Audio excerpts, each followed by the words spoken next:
Olá, amigos! Estou novamente vindo a vocês com um novo vídeo representando o canal Resistentes. Meu nome é Jean Goldenbaum, eu sou professor do Centro Europeu de Música Judaica da Universidade de Música de Hannover, Alemanha, onde eu resido. Sou também parte do grupo Resistência Democrática Judaica e também membro do Observatório Judaico de Direitos Humanos do Brasil. Eu tenho o prazer de fazer parte do Resistentes, agora trazendo informações sobre o mundo que possam vir a acrescentar ao ouvinte do canal, que foca no Brasil, né? Então eu foco no exterior, principalmente cobrindo Europa, Estados Unidos e Israel, que são as regiões com as quais eu tenho mais familiaridade. Inicialmente, esse é meu segundo vídeo, né? Não sei se vocês checaram o primeiro, se não checaram, podem procurar nos vídeos do canal Resistentes, o vídeo está por lá. E a nossa ideia era fazer semanalmente, porém, graças à velocidade com as quais as coisas acontecem, nós decidimos agir de forma mais espontânea e assim que tivermos algo interessante para falar, para analisar, nós gravaremos um vídeo. Então, hoje, graças ao movimentado fim de semana que nós tivemos, eu decidi gravar esse vídeo para vocês, analisando alguns pontos. Então, o primeiro assunto que eu gostaria de abordar é um assunto positivo, inclusive, né? No último vídeo eu falei, espero que eu possa trazer algum assunto positivo no próximo, e de fato agora eu posso, felizmente. As eleições nacionais da Espanha, né, que ocorreram ontem, e nós tivemos um resultado positivo, né, quando nós falamos em termos de democracia, em termos de combate ao extremismo, né? Então, o que ocorreu foi que houve a vitória do partido de centro-esquerda, o PSOE, né? E esse partido, sem dúvida, é um partido que equilibra, essa vitória equilibra, né? Ajuda a equilibrar, contribui com o equilíbrio do cenário político entre direita e esquerda, né? Porque a gente vê um crescimento da direita muito grande e, inclusive, a ameaça maior da extrema-direita. Então, a Espanha conseguindo eleger um partido de centro-esquerda é uma grande conquista para o balanceamento desse cenário político europeu e mundial. Além disso, a maior vitória, na verdade, ao meu modo de ver, não é nem a vitória do partido de centro-esquerda, mas é o fato de que o partido de extrema-direita, o partido fascista espanhol, ficou relegado ao quinto lugar, né, o partido Vox.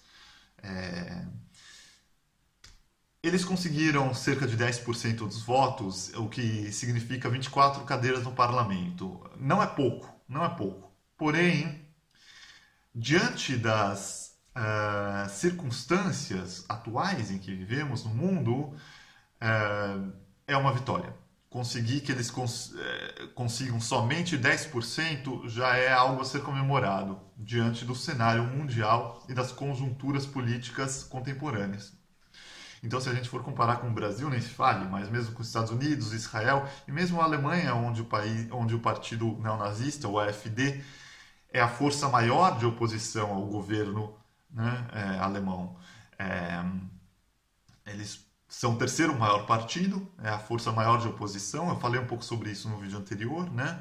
E realmente isso é uma coisa muito complicada. E tendo na Espanha essa vitória do partido do PSOE de centro-esquerda, e logo depois vem o PP, né, o Partido do Povo, que é centro-direita, mas é um partido equilibrado, né? Depois temos em terceiro lugar o Partido dos Cidadãos, e em quarto lugar ficou o Podemos, né, que é aquela união de partidos de centro-esquerda e esquerda em quarto lugar. Ou seja, vai ser possível fazer também uma coalizão, né? E, repito, o mais importante é o combate ao extremismo, ao ultradireitismo, que é o maior mal, o maior câncer que assola o mundo hoje em dia, né? Eu vou estender um pouquinho, deixando a Espanha, a gente pode falar positivamente da Península Ibérica como um todo. Isso é maravilhoso. A gente tem em Portugal o Partido Socialista no poder, né? E a extrema-direita em Portugal, inclusive, está praticamente controlada, hoje pelo menos, amanhã não sabemos, né? Mas isso é algo muito positivo. Então veja que interessante, nós temos uma Península Ibérica, praticamente representando a resistência ao fascismo, né? Defendendo essa posição na Europa, né? Em contraste com outros países, como a Hungria principalmente, né? Polônia é complicado também, a Alemanha, como eu já falei, Inglaterra muito forte, né? Tem o partido do partido de extrema direita. Então é muito bom ver a Península Ibérica representando a luta antifascista. Esse é o primeiro ponto que eu gostaria de tocar, trazer a vocês, né? E eu já emendo esse ponto falando sobre a União Europeia como um todo. Por que eu aqui na Alemanha estou tão de olho no que acontece nas eleições nacionais de cada país? Porque nós vivemos a realidade da União Europeia, não é mesmo? Então o que ocorre? Ocorre que a constelação dos governos locais afeta diretamente a constelação europeia, não é mesmo? Então, nós teremos agora, em menos de um mês, do dia 23 ao 26, as eleições para o Parlamento Europeu, o Parlamento da União Europeia, né? E acredita-se, espera-se, infelizmente, um grande crescimento das cadeiras, né? Do número das cadeiras de extrema-direita. Mesmo o partido alemão deve ganhar cadeiras, né? Infelizmente. Então, é esse tipo da coisa que a gente tem que olhar com um olhar bem panorâmico. Então, a vitória na Espanha, a vitória ibérica, né, de uma política equilibrada e decente, é um grande avanço em combate à extrema-direita. Sobre a votação na União Europeia, tem algo muito interessante a ser dito, que é o seguinte: eu tenho falado com alguns amigos ingleses e a Inglaterra, em meio ao caos do Brexit, a Inglaterra não, o Reino Unido, né? Corrijo-me. O Reino Unido, em meio ao caos do Brexit, não sabe até agora, não tem certeza até agora se vai votar ou não vai, né? Então, ao que tudo indica, isso é um absurdo, né? Imagine o Reino Unido, uma das partes mais importantes do mundo politicamente, não tem a resposta básica ainda se vai ao menos participar das eleições, não é mesmo? Ao que tudo indica, vai, né? Porque o partido do Brexit está lutando de todas as formas, mas existe uma resistência por lá também.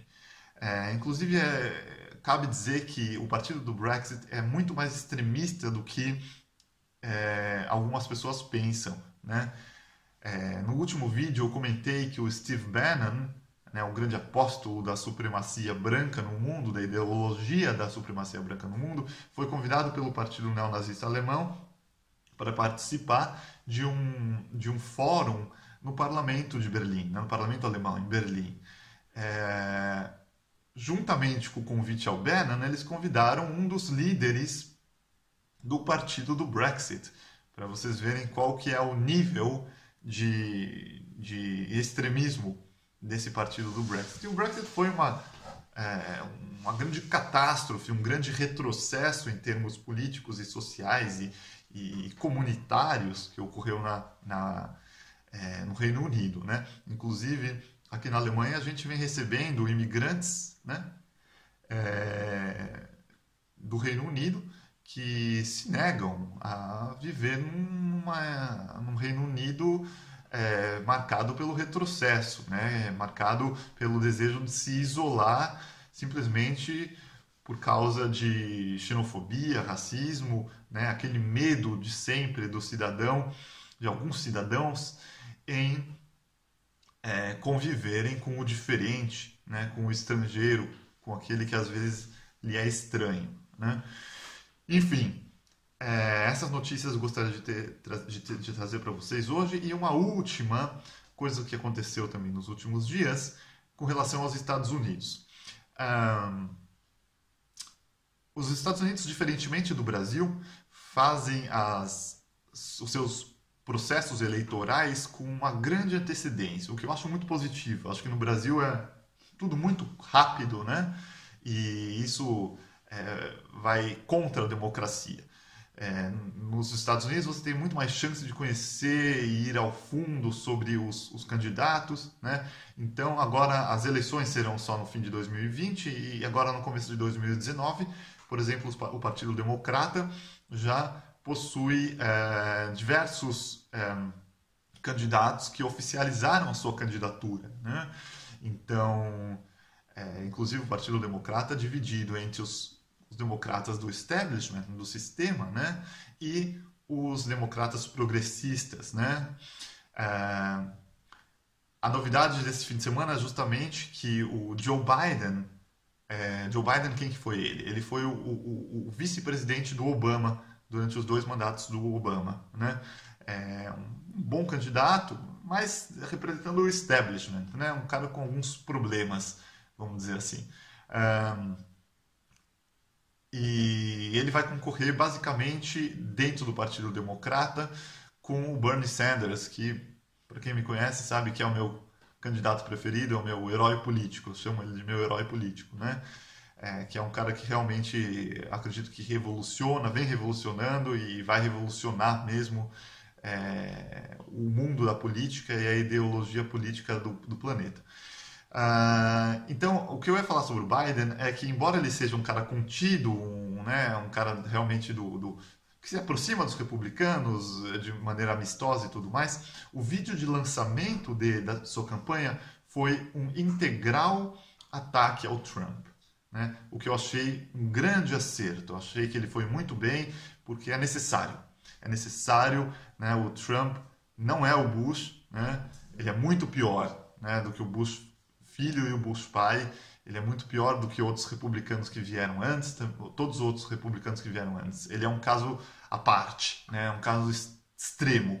Então, foi interessante ver o Biden atacando com tudo, né? Deixando de lado a sua política pessoal, a princípio, e utilizando o seu tempo para atacar aquilo que ele considera o maior mal, né? O mais perigoso e nocivo figura política dos últimos tempos nos Estados Unidos e no mundo. E eu subscrevo o que ele diz. Eu acho que o Trump deve ser combatido antes de tudo, porque até mesmo o deprimente presidente do Brasil que está no poder hoje é, sem dúvida, reflexo do Trump, né? Se o Trump não tivesse ganhado, muito possivelmente essa onda de extrema-direita não teria assolado o Brasil. Enfim, então é isso que eu queria trazer para vocês. A vitória na Espanha, o otimismo com a Península Ibérica e a esperança de mudar rapidamente, o mais rápido possível, os Estados Unidos, pois isso há de refletir no mundo inteiro, certo? Então, eu deixo um abraço para vocês e volto no próximo vídeo. Até mais, tchau, tchau.